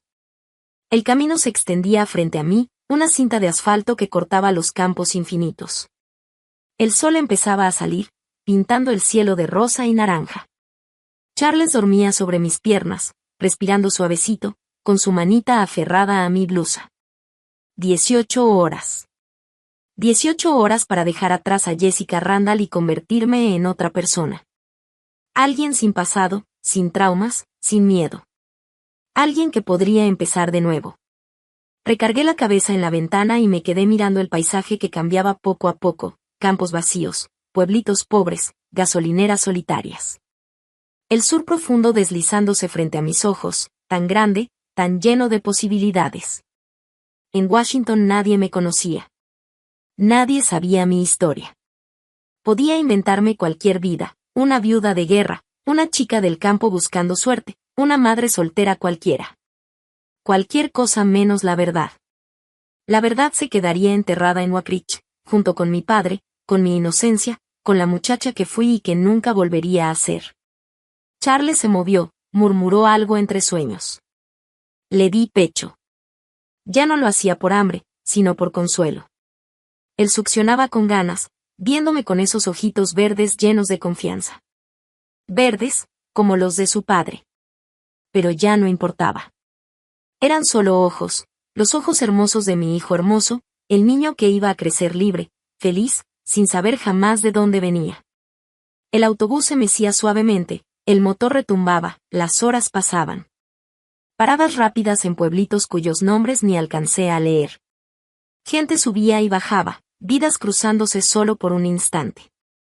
En una de esas paradas bajé para ir al baño. Una mujer mayor me ofreció cargar a Charles. Gracias, pero me lo llevo conmigo, le dije enseguida. Jamás, nunca más, dejaría a mi hijo con un extraño. Ya había aprendido, de la peor manera, que el peligro se esconde donde menos lo imaginas. De vuelta en el autobús, comí el almuerzo que Rousi me había preparado, un sándwich, un plátano y una botellita de agua. Comida sencilla, pero con sabor a libertad. La tarde cayó, la noche nos envolvió. Charles durmió casi todo el camino, despertando solo para comer o cuando el autobús brincaba demasiado. Yo no dormí. No podía. Cada kilómetro era una victoria. Cada pueblo que dejábamos atrás, un suspiro de alivio. Casi a medianoche, el chofer anunció. Tu próxima parada, Estación Central de Autobuses de Washington, D.C. Los que bajan, preparen sus cosas. Washington. Habíamos llegado. Miré por la ventana y vi las luces de la ciudad. Bloques enormes de concreto, avenidas anchas, un mundo completamente distinto al que conocía. Respiré hondo. La nueva vida empezaba ahora. Sin mirar atrás, como me dijo Rousi. Sin miedo, como mi madre nunca pudo. Solo Charles y yo, contra el mundo. El autobús se detuvo. Bajé con las piernas temblorosas, el cuerpo adolorido del viaje. Charles despertó con el movimiento, mirando todo asustado por tantas luces y tanto ruido. Tranquilo, mi amor, ya llegamos. La estación era enorme comparada con la de Oak Ridge. Gente por todos lados, autobuses entrando y saliendo, vendedores gritando. Me sentía chiquita, pero también invisible. Perfecto. Eso era justo lo que necesitaba, desaparecer entre la multitud. Busqué un teléfono público y marqué el número que me había dado la señora Wilson. Good Hope Boarding House, respondió una voz femenina. Hola. ¿Es la señora Marta? Me envía la señora Wilson, soy Jessica Randall. Ah, sí. Te estaba esperando, querida.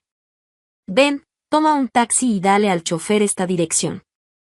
¿Un taxi? Nunca había subido a uno en mi vida, pero aprendí rápido. Las ciudades grandes te enseñan a la fuerza. El taxista, un hombre amable de mediana edad, me ayudó con la maleta. ¿Primera vez en Washington? Sí, le respondí.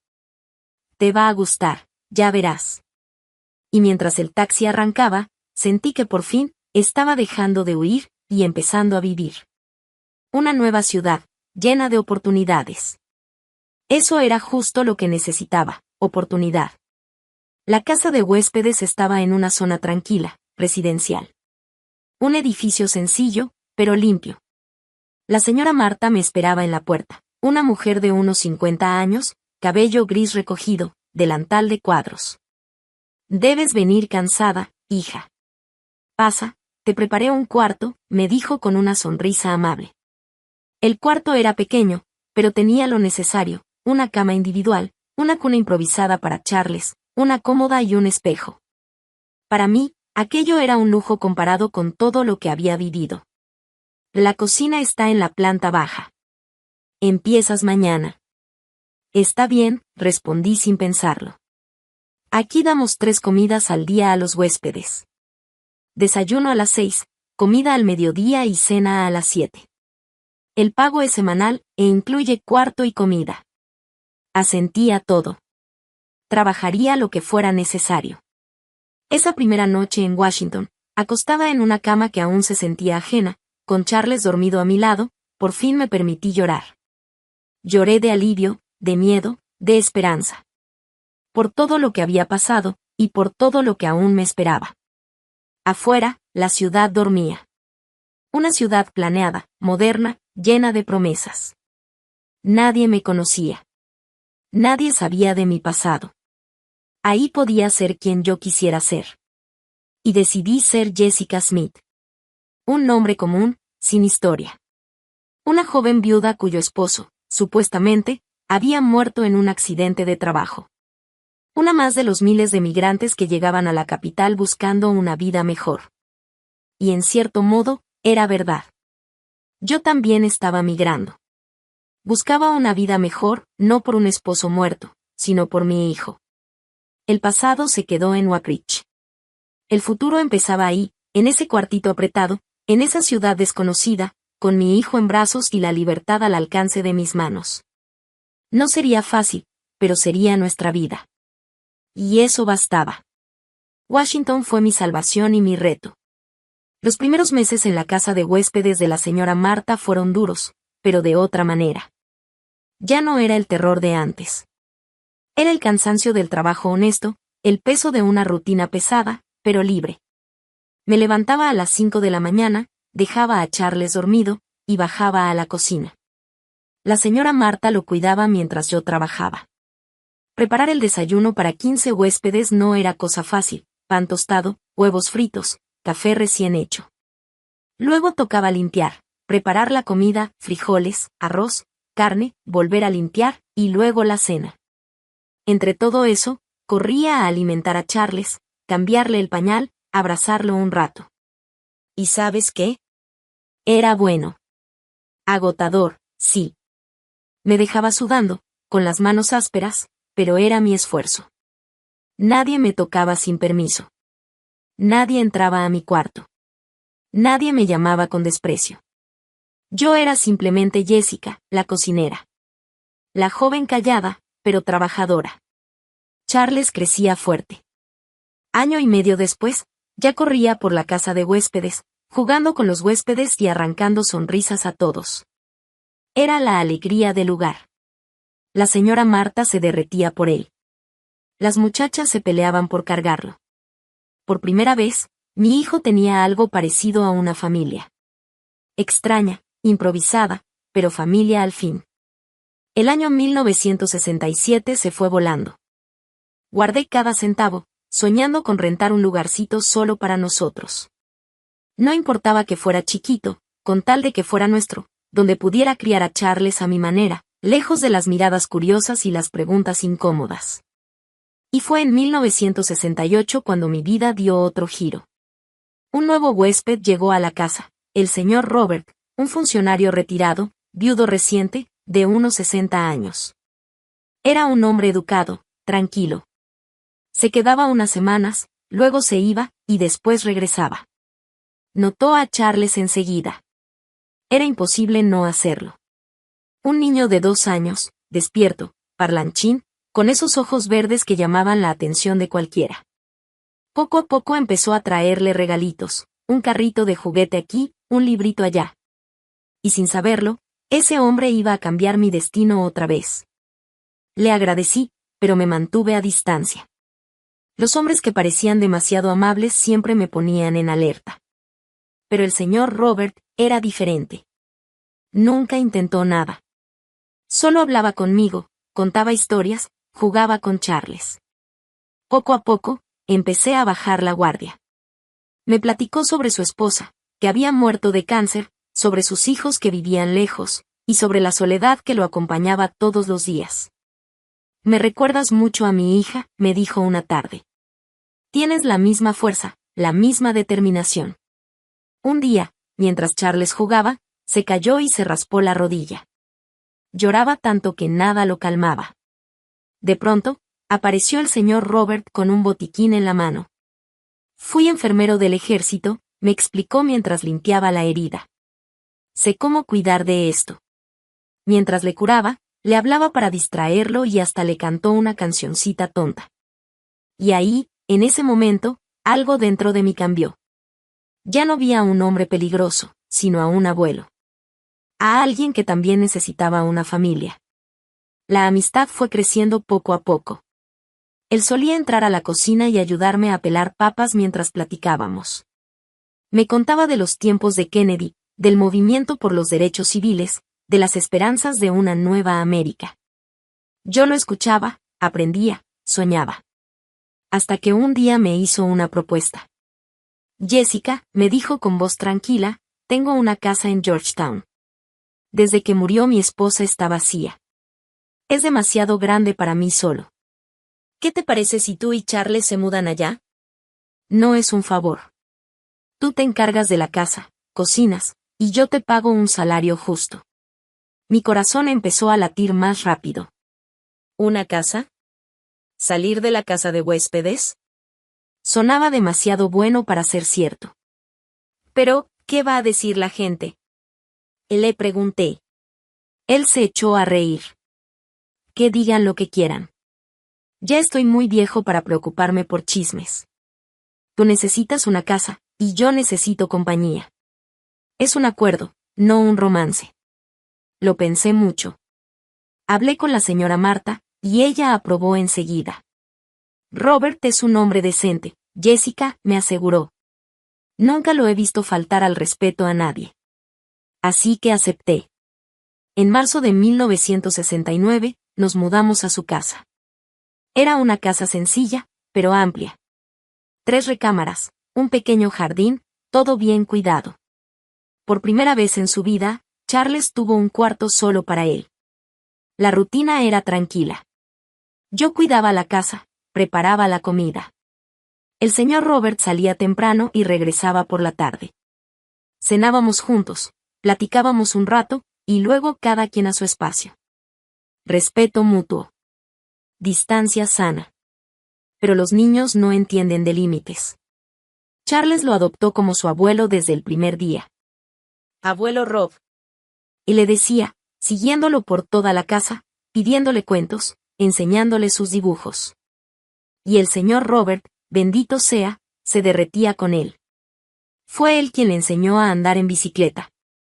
Quien lo llevó por primera vez al parque. Quien le explicaba sobre los aviones que pasaban. Y mira, Charlie, decía señalando al cielo. Ese grande es un Boeing. Al verlos juntos, el corazón se me apretaba. Eso era lo que una familia debía ser. Cariño sin malicia. Cuidado sin segundas intenciones. Todo lo que me faltó a mí, mi hijo por fin lo tenía. El año 1970 trajo cambios. El señor Robert enfermó del corazón. Empecé a cuidarlo más de cerca, medicinas a tiempo, dieta especial, descanso forzado. Él se quejaba, pero obedecía. «Eres peor que un sargento», bromeaba. «¿Qué es por su bien?», le respondía. «Pues lo sé», decía sonriendo. «Por eso te aguanto». Una tarde, después de un susto más fuerte en el hospital, me tomó la mano. «Jessica, necesito pedirte algo». «No diga eso, no hable así». «Escúchame. Si algo me pasa, quiero que te quedes con la casa. Tú y Charles». Ya dejé los papeles listos. Me quedé helada. Protesté. Era demasiado. Demasiada bondad para alguien que creía no merecer nada. No podía aceptarlo, pero él insistió. «No tengo a nadie, Jessica», me dijo con esa voz cansada pero firme. «Mis hijos casi no llaman. Tú y Charles son mi familia ahora. Déjame cuidarte, como tú me cuidas a mí». Y ahí, lloré. Lloré por primera vez en muchos años. Pero no por la casa, ni por el dinero, sino por el gesto. Porque alguien, al fin, me veía como una persona, no como un objeto. Alguien que quería protegerme, no aprovecharse de mí. El señor Robert mejoró, pero se volvió más frágil. Empecé a dormir en el cuarto de al lado, por si necesitaba algo en la noche. Charles dormía entre los dos. A veces en mi cuarto, cuando tenía miedo, otras veces en el suyo, cuando quería que le contaran un cuento. En 1971, inscribí a Charles en el kinder.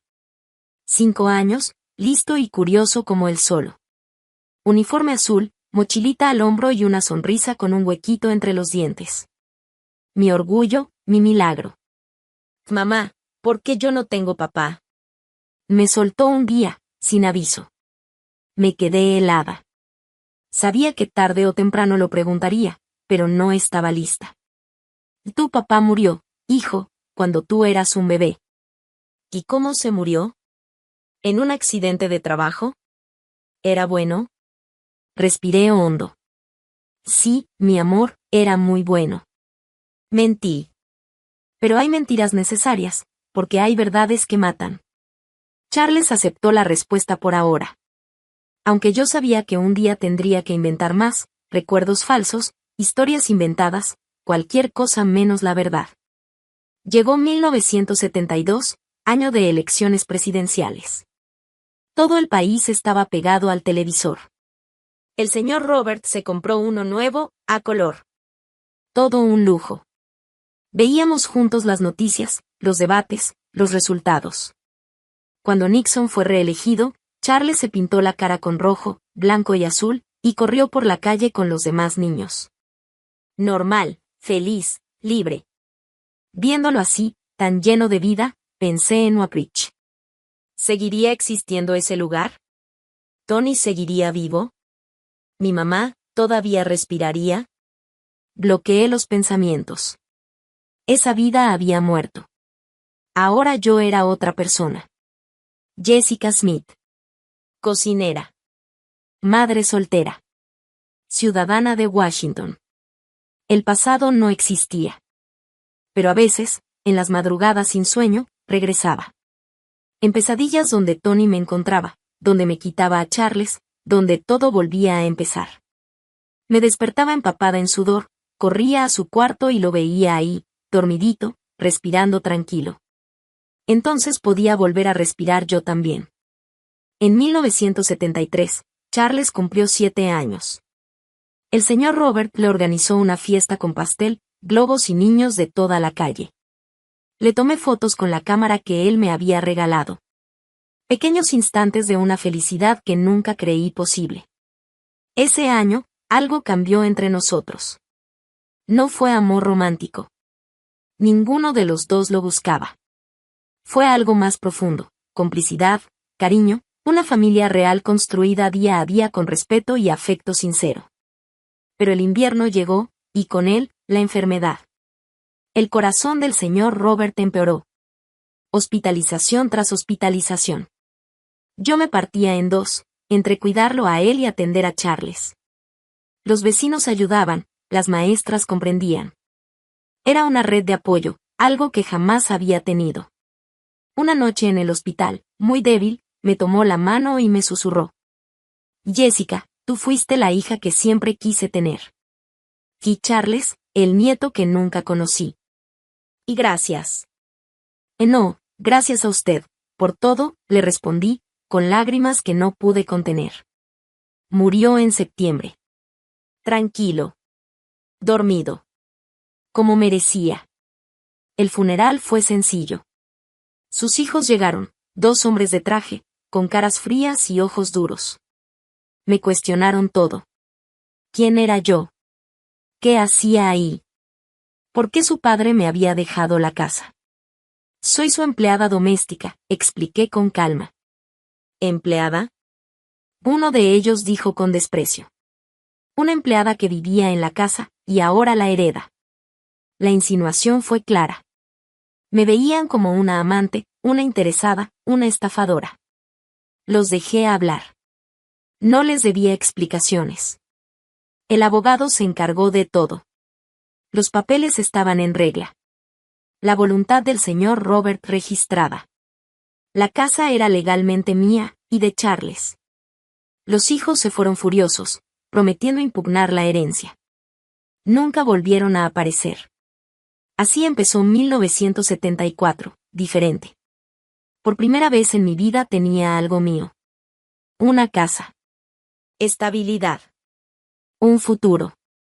Charles crecía fuerte, sano, estudioso. Yo conseguí trabajo en un pequeño restaurante cerca de casa. Necesitaba sentirme útil, ganar nuestro propio dinero. Pero las noches eran difíciles. Sin el señor Robert, la casa se sentía demasiado grande, demasiado vacía. Charles extrañaba a su abuelito, y yo extrañaba su compañía. Fue entonces cuando conocí a la señora Neely, mi vecina de al lado. Una mujer fuerte de Nueva Orleans, muy respetada, sacerdotisa de vudú. Tenía una energía imponente, pero cálida. Una tarde, al verme tan decaída, me dijo: «Muchacha, traes un peso encima, se te nota en los ojos. ¿Quieres hablar?» Al principio le dije que no. No confiaba en nadie tan fácil. Pero una noche de insomnio, cuando el silencio me ahogaba, toqué su puerta. Ella me recibió con café caliente y una mirada comprensiva. Platicamos por horas. No le conté todo, jamás podía hacerlo, pero le hablé de la soledad, del miedo, de las pesadillas que todavía me perseguían. Ella solo asentía, tranquila, como si entendiera sin juzgar. Todos cargamos con fantasmas, niña, me dijo. El truco está en no dejar que nos manejen la vida. Desde entonces nos hicimos amigas. Ella cuidaba de Charles cuando yo trabajaba hasta tarde. Y yo la ayudaba en sus reuniones espirituales. Era algo nuevo para mí, comunidad, pertenencia, cariño sin condiciones. Nada que existiera en Wackridge. Charles adoraba escuchar las historias que contaba la señora Neely. Santos, leyendas, espíritus, héroes, mitos de 1000 colores. Aprendió sobre respeto, cultura, religión y empatía. Crecía con la mente abierta y un corazón enorme. Este niño va a llegar lejos, decía ella siempre. Tiene su propia luz. Yo solo rezaba para que así fuera. Que realmente llegara lejos, lejos de cualquier sombra del pasado. Lejos de la marca del dolor que lo trajo al mundo. En 1975 Charles cumplió 9 años. Entró en esa etapa preadolescente en la que todo lo pregunta. Y volvieron las preguntas sobre su padre. Pero ahora, más difíciles. ¿A qué se dedicaba mi papá? Trabajaba en construcción, le dije. Ayudó a construir Washington. ¿Y por qué no tenemos fotos de él? Las perdimos cuando nos mudamos. ¿Ni cómo se conocieron ustedes? Cada pregunta era una nueva mentira. Cada mentira, un ladrillo más en el muro que lo protegía de la verdad. Empecé a escribir. De noche, cuando Charles ya dormía, me sentaba a anotar recuerdos. No era para publicar, ni para nadie más. Era solo para mí. Para poner en orden el pasado, para no olvidar, aunque quisiera. Oak Ridge, Tony, el sótano, la huida. Todo quedó ahí, escrito con mi letra temblorosa. En un cuaderno escondido al fondo del cajón. Pensaba, algún día, cuando muera, alguien lo encontrará, lo leerá y entenderá. Pero no Charles. Nunca Charles. En 1976, llegó la adolescencia de lleno. La voz cambiando, granitos en la cara, curiosidad por las niñas. Todo normal. Todo sano. Todo como debía ser. Pero esos ojos, esos malditos ojos verdes. Cada año se parecían más a los de Tony. A veces, con cierta expresión o una mirada rápida. Veía al monstruo reflejado en mi propio hijo. Respiraba hondo. Me repetía, la sangre no define el alma. Mi hijo es bueno, será bueno, sin importar de dónde venga. En 1977, se graduó de la secundaria. Charles con traje, diploma en mano, sonrisa orgullosa. Yo en el público, llorando en silencio. Mi niño se estaba volviendo un hombre. Un buen hombre. Los años pasaron y aprendí a mirar cada momento como si fuera el último. Para 1978, mi Charles se preparaba para entrar a la universidad. Mamá, quiero estudiar ingeniería, como mi papá. Ese papá inventado, ese fantasma al que él idolatraba. Ese héroe muerto que nunca existió. Lo harás, hijo, le dije, con una sonrisa llena de orgullo y una punzada de dolor. Claro que lo harás. Cumplirás todos tus sueños, los tuyos, los míos, y hasta los del padre imaginario que inventé para protegerte. En 1978, nuestras noches eran de estudio. Los libros abiertos sobre la mesa, el aire lleno de nervios. Charles se estresaba, y yo aún más. Hasta que por fin llegaron los resultados. Aceptado en la Universidad de Georgetown. Ingeniería civil. Fue como una explosión de alegría. Hubo fiesta en la calle. La señora Neely preparó su jambalaya especial. Los vecinos trajeron refrescos, música, risas hasta la madrugada.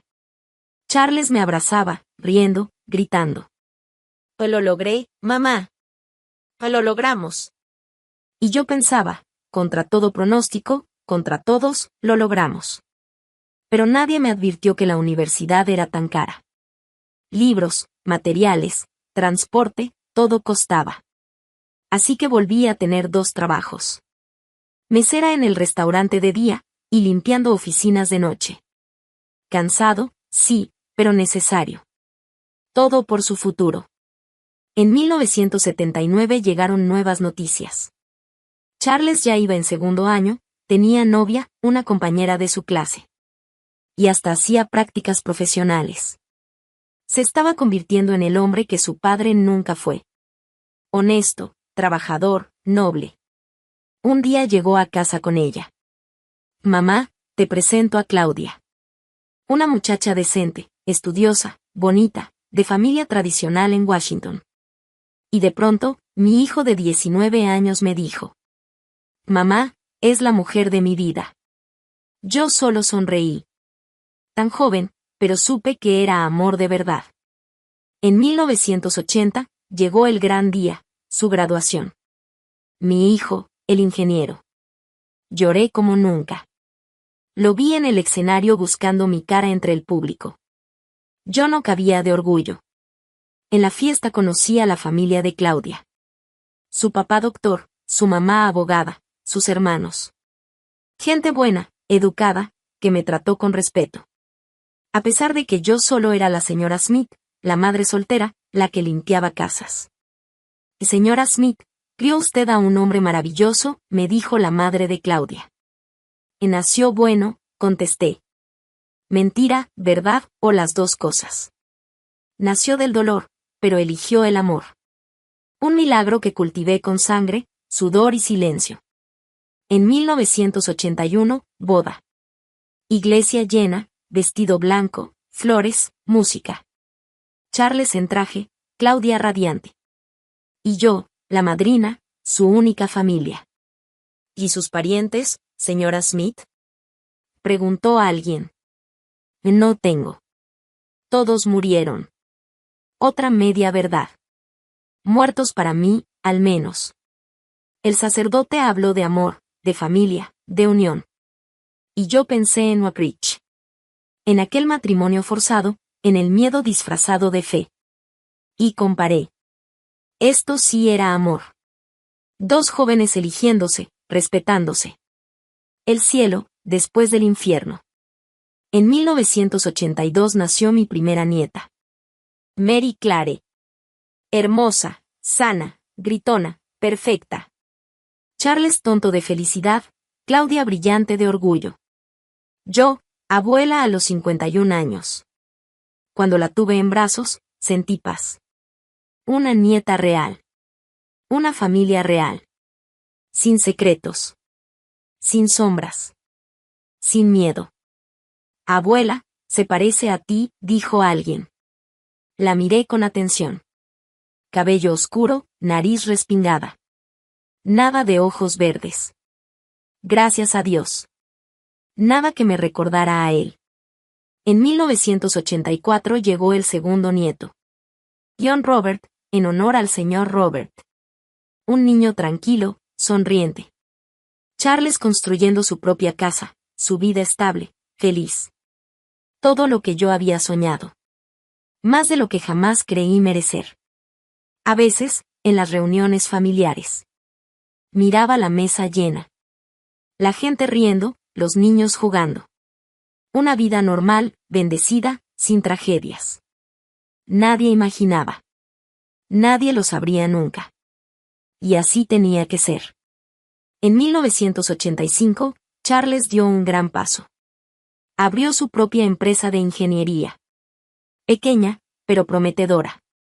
Contratos del gobierno, prestigio, respeto. Mamá, quiero que dejes de trabajar, me dijo. Ahora déjame cuidar de ti. Yo me resistí al principio. Mi independencia era mi escudo. Pero él insistió, y Claudia también. Así que acepté. Me convertí en abuela de tiempo completo. Recoger a los nietos, hornear pasteles. Contar cuentos de hadas sin monstruos reales. Sin sótanos, sin huidas desesperadas. En 1986, nos mudamos a una casa más grande.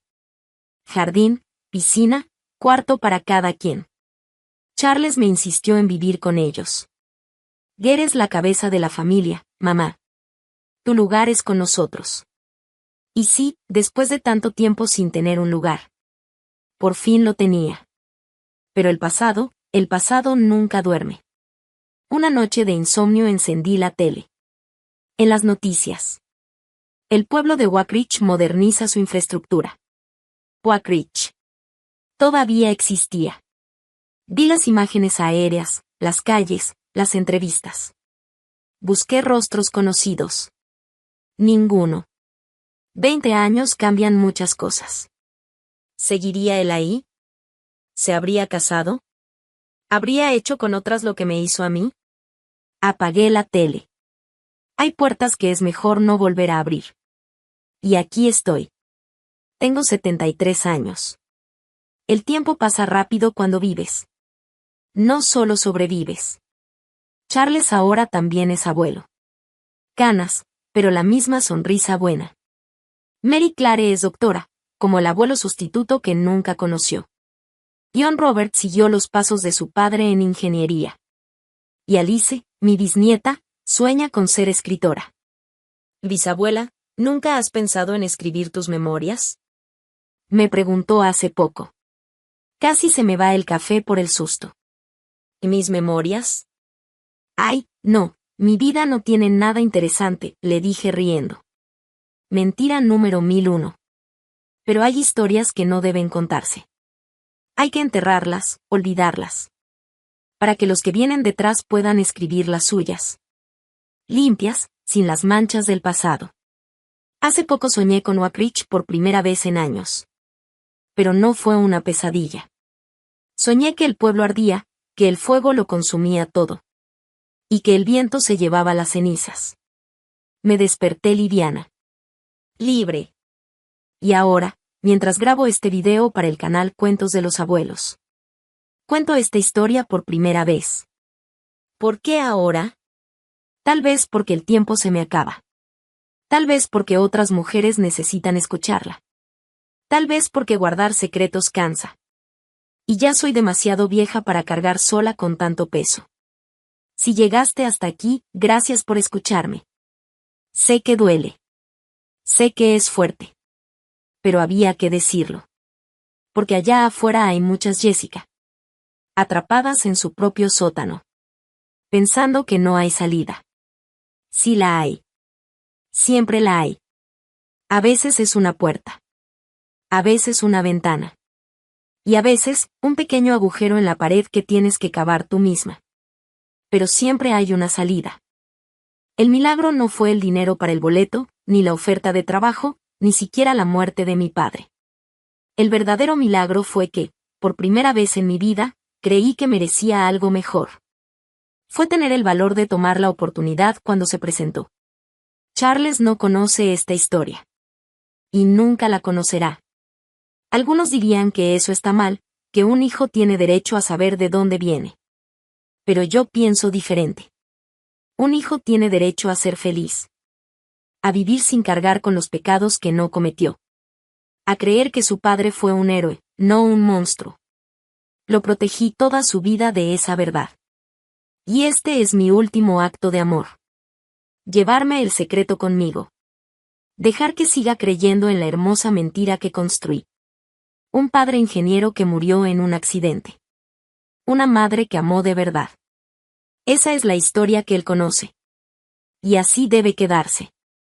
Hoy, incluso le agradezco a esos ojos verdes que antes tanto me dolían. Me enseñaron que las apariencias no definen el alma. Que el mal no se hereda, se aprende.